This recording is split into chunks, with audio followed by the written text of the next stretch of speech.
Chào mừng anh chị và các kỳ thủ yêu thích bộ môn cờ tướng.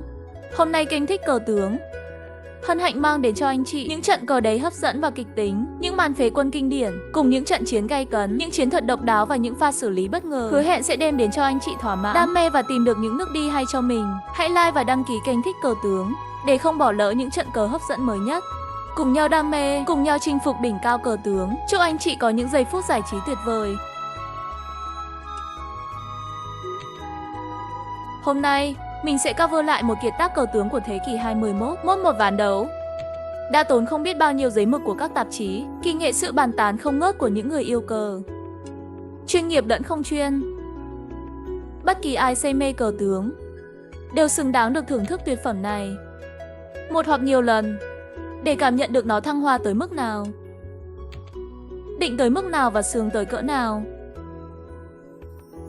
Hồng Chí gặp Hứa Ngân Xuyên tại Chí vận hội thế giới lần thứ 2 năm 2006. Ván cờ có thể nói là hay nhất của cả một đời người, đồng thời là thất bại khắc cốt ghi tâm của người còn lại. Một tác phẩm mà không một người làm bình luận cờ tướng nào muốn bỏ qua. Mình cũng đang muốn bình luận ván này từ lâu, nhưng khi đó mình cảm thấy những ý tưởng bình luận của mình chưa đủ dạt dào. Nay cảm thấy đã có thể truyền một hơi thở sinh động vào tác phẩm huyền thoại này.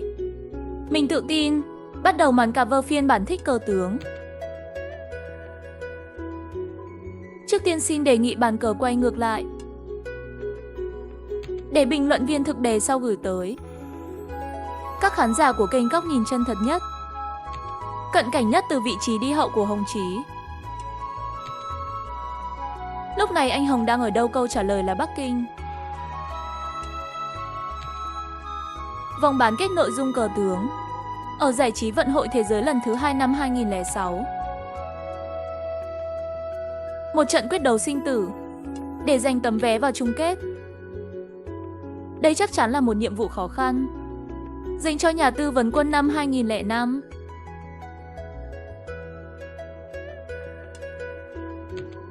Trừ ta gần 15 năm, một người sinh ra để chuyên thu phục những kỳ thủ có lối chơi phá cách, ma quỷ như Hồng.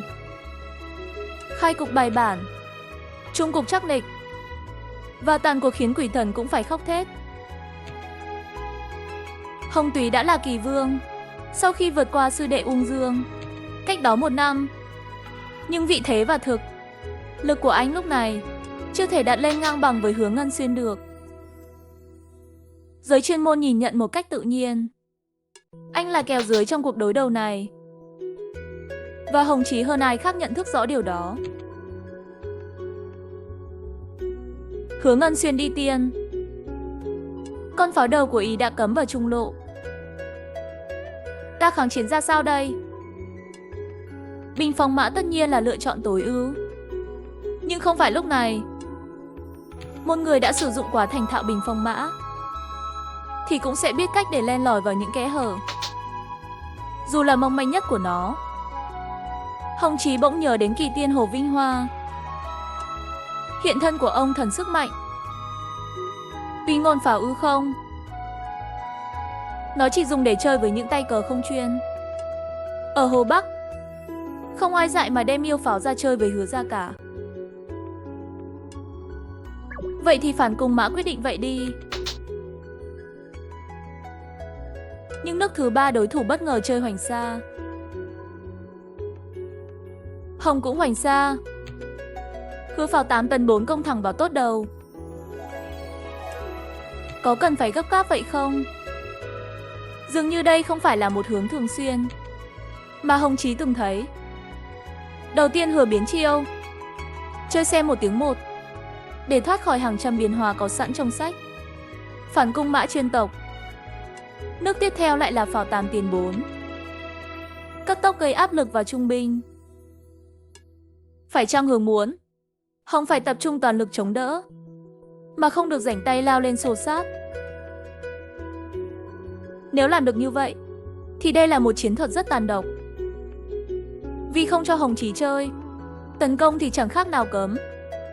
Taylor Swift không được cấm Marco Dâu. tạm gác lại những phán đoán mông lung. Trước mắt Hồng cho tốt 3 tiến 1 để né đòn tấn công phủ đầu của đối thủ. Hứa xe một mình 7 chuẩn bị đội tốt để soi vào mã lộ 3. Hồng tượng 3 tiếng 5 tạo ra căn cơ vững chắc cho mã. Hứa lên tốt kích đổi. Sau khi cuộc trao đổi diễn ra thì Hồng pháo 2 thoái 2. Nước cờ lấy thoái làm tiếng cơ bản, mà liệu sư phụ đã hết lòng chỉ dạy. Đàn phục trước tiên bằng nước pháo 8 bình 7 đuổi xe.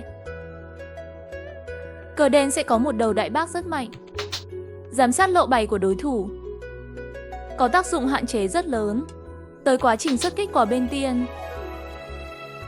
Nhưng đến một kẻ bán thuốc sâu còn hiểu được Hồng thì làm sao anh có thể qua mặt được Hứa. Hứa cho pháo 8 bình 7 xử lý rất kinh nghiệm. Nếu Hồng pháo 2 bình 3 thì Hứa sẽ ăn pháo ngay. Sau đó tiếng xe đẩy mã. Chung cuộc mà vẫn phải chịu sức ép. Sự ra đi của pháo chẳng phải là vô ích hay sao? Hồng túc bái chiến mù Hứa phát triển mã. Căng thật Hồng ký thầm nghĩ. Nếu để Hứa xuất tiếp xe 9 bình 8 thì khai cuộc của đỏ hoàn toàn viên mãn. Đội hình trước sau hô ứng. Sức mạnh của tình đoàn kết sẽ không tăng theo cấp số cộng, mà tăng theo cấp số nhân. Hồng cho xe 9 bình 2 để cấm cản, nhưng chỉ có thể ngăn cản nó xúc động theo chiều dọc. Hứa vẫn cho xe 9 tiếng 1 để xúc động. Theo đường ngang, Hồng dành thêm một nước liên xỉ ra cố nhà cửa. Hứa xe 1 bình 6 Hồng phát triển mã. Hứa phóng thêm một mã lên Hà. Khi thế của toàn quân đang được Hứa thắp sáng đỏ rực. Nhận thấy Hồng Chí dùng phản cung mã là một khai cuộc có sức bật không mạnh bằng bình phong mã. Hứa ngăn xuyên tích cực huy động lực lượng. Tích trữ khí giới, dàn quân chỉnh tề từ đông sang tây, quyết tâm đánh phủ đầu đương kim kỷ vương Trung Quốc. Ép Hồng phải toàn tâm toàn ý phòng ngự, từ đó không phát huy được sở trường loạn chiến. Phản kích của mình, Hồng kéo xe chính vào lộ 2, không ngăn cản được khí thế của Hứa, ngược lại làm cánh phải có phần chật trội hơn. Khi không gian, hít thở của 4 quân xe pháo mã là tương đối khiêm tốn. Để chiến đấu lâu dài, trước tiên phải giải tỏa tình trạng ngột ngạt này. Hồng quyết định cho pháo 2 bình 3. Mời Hứa đổi pháo để giảm áp lực bên cánh phải. Hứa không chủ động đổi pháo với Hồng, mà cho xe 4 tiếng 3. Chúng ta cũng có thể đoán bắt được dụng ý của thầy cúng. Hứa muốn Hồng phải là người tiền pháo ăn pháo. Khi đó anh sẽ tiến xa ăn lại pháo và tiếp tục đề mã. Con xe lộ 7 rời khỏi biên giới thì đã có xe lộ 4 làm thay nhiệm vụ giữ mã. Để không cho Hồng xuất xe 1 bình 4, pháo 5 xẻ bình 6 đuổi ngược xe vào trong. Lại có thể mời đội tốt để khai thông lộ mã còn lại, tấn công vào con mã yếu lộ 7 của loạn chiến vương. Có thể thấy nước xe 4 tiếng 3 đã được Hứa tính toán rất chu toàn và là sự phô bày rõ nét cho phong cách ăn chắc mặc bền. Một giọt dầu ăn cũng không lo. Hồng Chí đang rất bế tắc. Khí thế của Hứa ngày càng được khuếch đại. Cứ thế này không sớm thì muộn, Chí cũng bị xuyên dồn vào chân tường. Tuy nhiên, đó chỉ là góc nhìn có phần bi quan dành cho Hồng Chí, mà người ngoài cuộc chúng ta đưa ra dựa trên cảm quan rất tự nhiên của mình. Còn Hồng Chí với tâm lý chiến vững vàng mới là người thực sự hiểu rõ tình hình chiến sự. Lúc này, để tháo gỡ cục vàng, đòi hỏi người còng đen phải có một tư duy khác biệt. Một tầm nhìn Full HD, thậm chí là 4000 để có một sự đánh giá thẳng thắn nhất, chính xác nhất, từ đó đưa ra lựa chọn phù hợp. Vậy Hồng Chí đã tư duy đột phá như thế nào để vực dậy hình cờ tướng như rất tù túng này? Sau đây là nhận định thích cờ tướng. Anh đã mạnh dạn đặt nghi vấn về kỳ lộ của Hứa. Trong quá trình khai cuộc, Hứa Nguyên Xuyên thường nhập trận với slogan công chắc thủ vững, từng bước tiến lên. Khi Hứa đã xông lên, hậu phương thường không có điểm yếu cho đối thủ phản đòn. Đó là lý do các quái kiệt như Đào Hán Minh, Vương Bân nhiều lần chọn cách tí quân để đột phá. Hồng Chí đã mạnh dạn nghĩ ngược lại rằng hậu phương của Hứa vẫn có thể có điểm yếu. Cơ sở nào để Hồng nghĩ như vậy? Chúng ta hãy nhìn vào hệ thống sĩ tường của Hứa Ngân Xuyên. Đây là một ván đấu rất hiếm hoi, mà Hứa không đi một nước tường hay một nước sĩ nào trong hơn 10 nước đầu tiên. Thay vào đó, các chủ lực được triển khai với một cường độ ồ ạt, dồn dập như cổ động viên bóng đá Việt Nam đi bão. Lúc này, thay vì tìm cách để nâng cấp chất lượng phòng tuyến, Hồng đã hướng tầm nhìn về phía trận địa đối thủ. Xe mã cánh trái đã xông hết lên phía trên, để lại một khoảng trống bao la phía sau. Xe lộ 7 thì đang đứng chắn mặt tượng. Và mới đây nhất, Hứa cầu toàn chơi xe 4 tiến 3, không chịu đổi pháo với Hồng. Quả nhiên câu nói khéo quá hóa vụng. Những yếu tố này kết hợp lại đã vô tình tạo ra kẽ hở ngoài dự kiến của Hứa Ngân Xuyên. Hồng Chí với một đôi mắt giàu vitamin Anh và một bộ não giàu điên chê đã phát hiện ra và lập tức xuất diệu thủ hồi mã kim thương. Mã 3 thoái 1, dùng pháo chóc xe, tấn công trực diện vào điểm bất ổn trong hình trận đối thủ. Dính đòn bất ngờ Hứa phải cho pháo né sang một bên. Nhưng đó mới chỉ là bắt đầu. Con mã cánh phải sau khi thoái 1 thì lại tiến 2, tiếp tục tấn công vào xe đỏ. Từ chỗ một quyền lực có tiếng nói mạnh mẽ trên bàn cờ, xe lộ 7 bỗng chốc trở thành tấm bia để pháo mã của Hồng thi nhau tập bắn. Lúc này nếu Hứa xe 7 bình 8 thì Hồng sẽ tiếp tục phất ngựa chóc đôi song xe. Đỏ chỉ có thể tiến xe ăn xe, đen ăn lại xe và tiếp tục đi kích mã. Đỏ thái mã thì đen bình pháo tiếp tục đánh mã. Sau khi mã chạy thì xuất xe một bình 3. Cờ đen phẳng tiên vô cùng mạnh mẽ. Trở lại thực chiến, Hứa phải ngao ngàn cho xe 7 tiến 2. Và lập tức là mã 2 thoái 3 bắt đôi xe pháo. 3 nước nhảy mã ngoài sức tưởng tượng của Hồng Chí, khiến Hứa Ngân Xuyên tức điên, quay cuồng trong một mớ bồng bông. Hứa đã rất tập trung để chơi những phương án tốt nhất có thể, nhưng vẫn bị pháo mã liên tục truy kích. Điều đó nói lên rằng những nước đi của Hứa đã hoàn toàn nằm trong dữ liệu của Hồng, mà không thể làm khác đi được. Lọt vào ma trận của đối thủ và liên tục bị dính đòn. Giờ đây, Hứa phải súng nước cho phòng 6 tiếng 2 mời đổi xe. Đây là cách duy nhất để bảo toàn quân lực lúc này. Hồng Chí vừa thực hiện một liên hoàn phản kích kinh điển bậc nhất lịch sử, cờ tướng. Những nước nhảy mã thần thánh của anh khiến Liễu sư phụ vừa tự hào mà vừa áy náy, vì xưa nay ông chỉ biết hất hủi cặp mã của mình. Hứa rất muốn đổi xe để ổn định lại tình hình, nhưng nào có dễ dàng như vậy. Hồng xuất tiếp một chiêu thức đầy thiệt nghề là C298. Nước cờ phế mã sắc sảo khiến ân sư Liễu Đại Hoa nở lỗ mũi lần thứ 2. Nếu Hứa tiếng xe ăn mã, Hồng sẽ nổ pháo chém tường chiều tướng. Nếu xỉa sói tiếng 5 thì pháo 3 thái 4 bắt chết con xe lộ 4. Hứa xin lỗi nàng. Do đó thấy xe về chém pháo là lựa chọn bắt buộc. Dùng một xe đổi mạng với pháo mã. Đèn bình xe ăn xe. Tiếp theo xe lộ 1 đã sẵn sàng xúc động. Cờ đen chiếm ưu thế. Do đó Hứa không dám ăn mã, mà thoái mã về mời Hồng đổi xe. Được đi tiên và vào trận với vị thế của một kẻ xâm lăng. Có ai ngờ thầy cũng phải liên tục tìm cách hòa hoãn để giảm khí thế của đối thủ.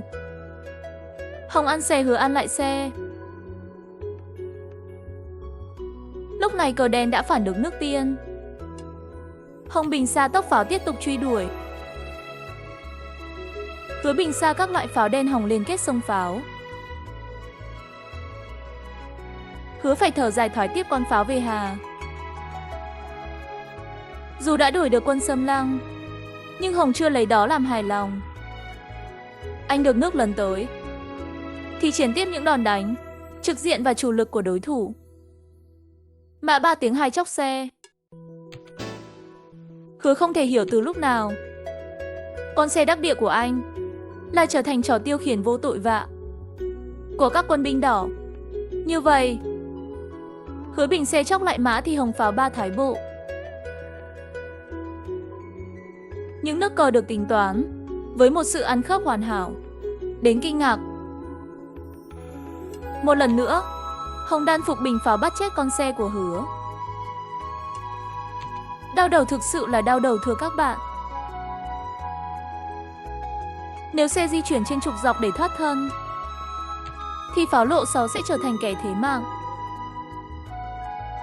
Để không bị thiệt quân, Hứa chỉ có thể bình pháo đuổi xe của Hồng trước.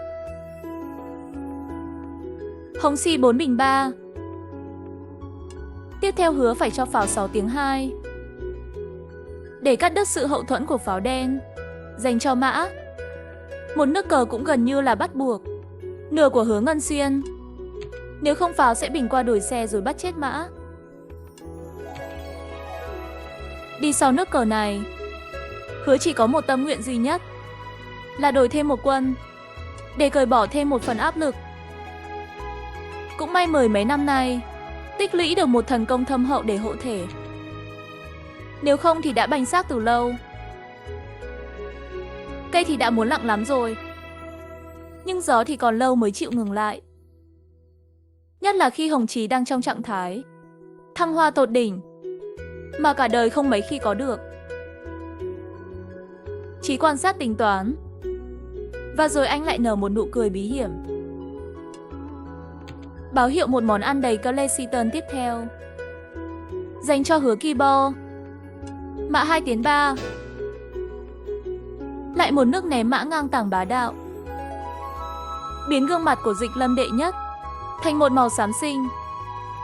Mã hùng dũng phi lên chóc đôi xông pháo ngay trước sự chứng kiến của xe đỏ.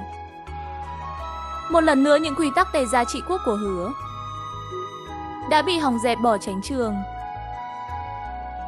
Dù phát bực với sự ngông cuồng của con mã này, nhưng một lần nữa xe không thể ăn mã. Bởi vì trước đó, Hồng đã mượn việc bị pháo tóc để bình xe nấp sau lưng pháo. Vô cùng tinh quái. Cứ như thể đã thấy trước tương lai vậy. Điểm yếu từ lộ 7 một lần nữa trở thành cót anh xin. Để Hồng Chí thực hiện nước tiến quân đầy tinh diệu này. Từ lúc Hồng nhảy 3 nước liên hoàn mã áo rượu cho tới nước phóng mã vào đầu, tượng thần sầu này, điểm yếu tượng đáy chết người, vẫn chưa được hướng thường xuyên quy hoạch giải tỏa. Đâu phải là tôi không nhìn thấy con tượng yếu của mình. Tôi thấy rất rõ. Nhưng các kỳ hữu cũng thấy. Hồng Chí công kích tôi liên tục, khiến tôi chạy muốn xịt khói. Thời gian đâu mà ra cố phòng tuyến. Mặc dù chỉ cần đi được một nước lên kết tượng thì mọi chuyện sẽ ổn ngay, nhưng tôi không có thời gian để thực hiện. Thiệt tôi năm nay đã hơn 40 nồi bánh chưng rồi. Nhưng nghĩ lại, vẫn chưa bao giờ gặp một sức ép dồn dập đến vậy. Đó chính là cái áp lực mà Vương Gia Lương đã trút lên. Hồ Vinh Hoa năm 1960. Và tôi rất không may khi là nạn nhân tiếp theo của tấm bi kịch này. Biết vậy lúc mà Hồng mời đổi pháo thì tôi ăn bà nó rồi. Rõ ràng C không thể làm gì được Mã. Để bảo toàn quân lực, Hứa chỉ có thể bình pháo ăn pháo của Hồng. Hồng nhảy mã đoạt pháo chiếu tướng. Chiến mã sau một hành trình thần kỳ đã một mình xông thẳng vào hoàng cung. Hệt như lúc Thiên Bồng Nguyên Soái xâm nhập cung trăng của Hằng Nga. Trong đêm định mệnh, Hứa phải cho tướng tấn 1. Hồng phá 3 bình 4 nước cờ lão luyện, khiến 3 trong 4 hướng di chuyển của tướng đều bị khóa chặt. Tường cũng không thể liên kết vì sẽ bị xe đâm sát cục. Hứa đành phải bỏ tường để phi mã lên chạy trước. Khi biết mình đã bị bỏ rơi, voi đã vô cùng tuyệt vọng. Và đây là biểu cảm nói lên sự tuyệt vọng của nó.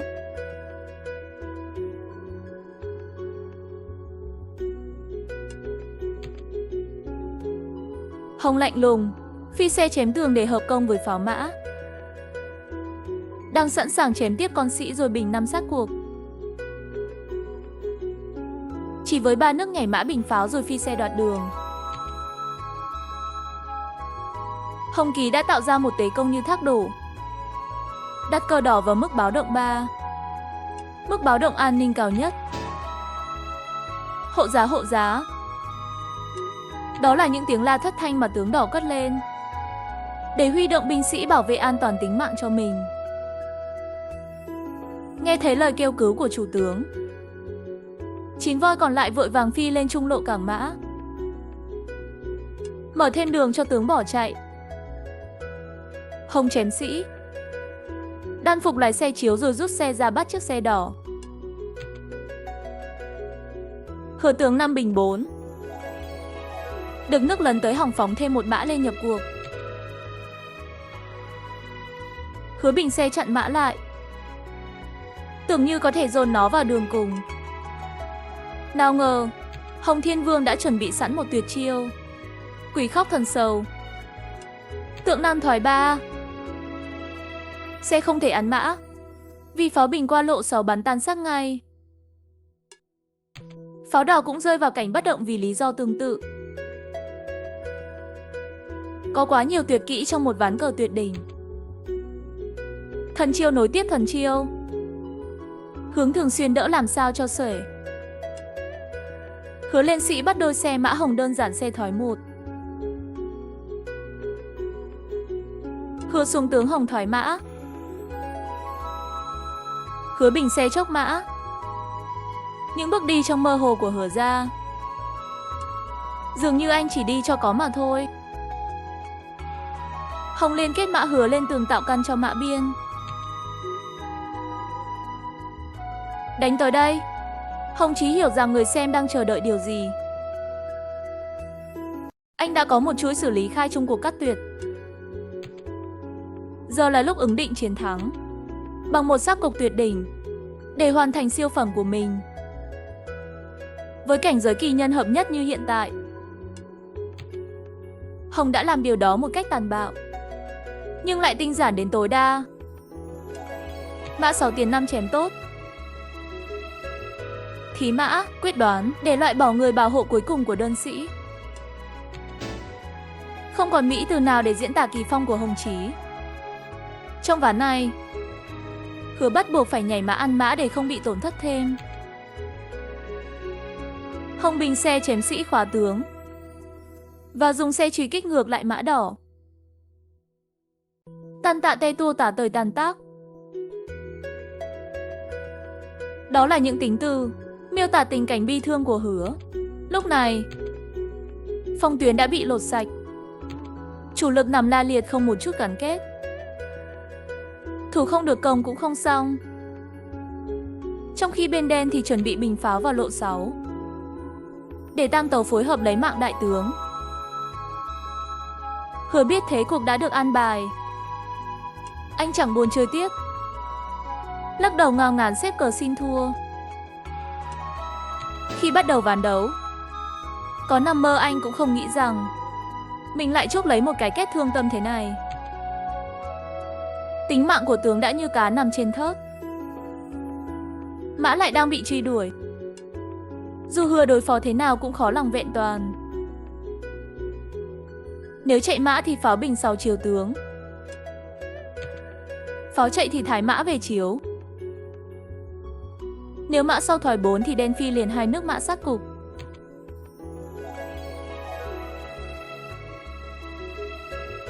Còn mà sau tiếng 4 thì quy tiên lâu hơn một chút mà thôi.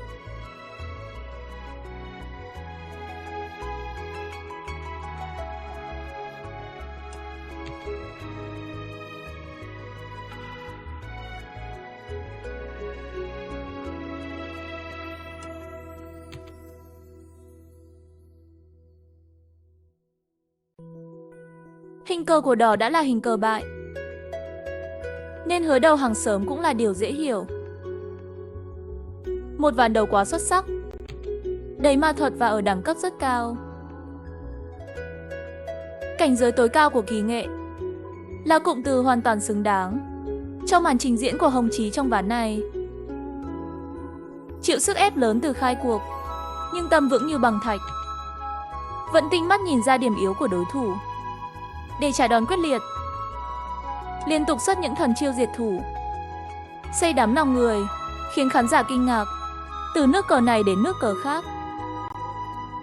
Một màn trình diễn thượng hàn mà ngàn năm sau hậu thế vẫn phải trầm trồ khi thưởng thức lại. Hồng Kỳ quá hay là điều không phải bàn cãi, nhưng vì đâu Hứa Ngân Xuyên lại thua tan tác như vậy. Đều là những trận thua đau đớn, nhưng cách mà Hứa thua trước Hồng khác xa cách mà anh đã thua Lý Tuyết Tùng hay Thăng Bằng. Thích cờ tướng đang chờ đợi những nhận định của các bạn ở phần bình luận bên dưới. Xin cảm ơn và hẹn gặp lại.